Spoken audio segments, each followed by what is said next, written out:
Hi guys. Ito, testingin natin bagong order. It's Ugreen car charger pa rin siya. Kasi last time maganda yung review natin for the cable itself. Ngayon, testingin natin yung car charger niya kung maganda rin ba siya. Ang hirap i-open. Ano ba itsura nito? And 500 pesos lang siya. Then ano ba itsura niya? Testing natin. Yun lang pala yung laman ng kahon. Oops. Which is maganda yung grid niya. Parang anchor din. Yan, dual port pa rin siya. Then testingin natin siya gamit yung Ugreen na cable na binili natin. And eto, doon tayo sa quick charge na sign. Saksak natin siya rito. Then 0% pa. And the testing natin, time is 3:30. 3:31. Yan. Sige. Matagal mag-charge. 0% and 3:36 tayo nag-start. Tignan natin kung after 30 minutes kung ilang percent ang kaya niyang i-load. Kasi sa tingin ko mga 30 minutes lang yung biyahin natin. From Curtimer to Cainta. Kasi Sunday, walang traffic. Then yan. See you later.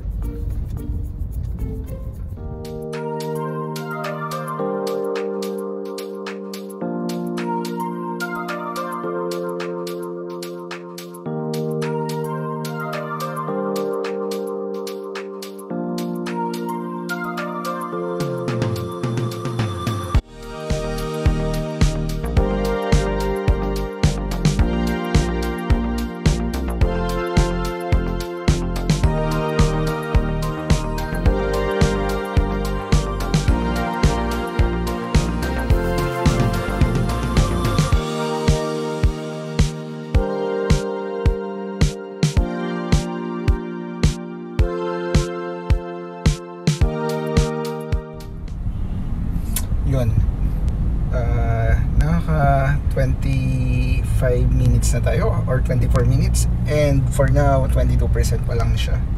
So medyo mabagal, or not sure kung mabagal or mabilis, pero sa tingin ko okay naman siya. Parang 1% per minute siguro ang labas. So check natin later pag uwi sa bahay, medyo traffic.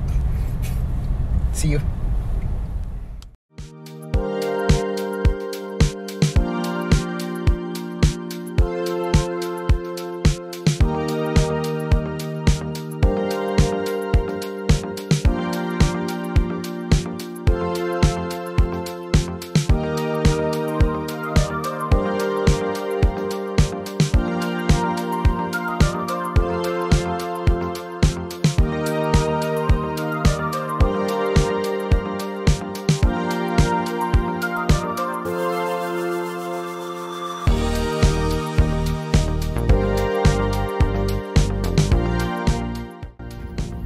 And yun, in 30 minutes na sabi kong yan, 1 hour and 30 minutes tayo yan. So one time natin is 5:05, which is approximately 1 hour and 30 minutes yung charging natin, and check natin kung ilang percent na siya. So yun, 1 hour and 30 minutes, 90%. Ay hindi pala, 1 hour and 35 something.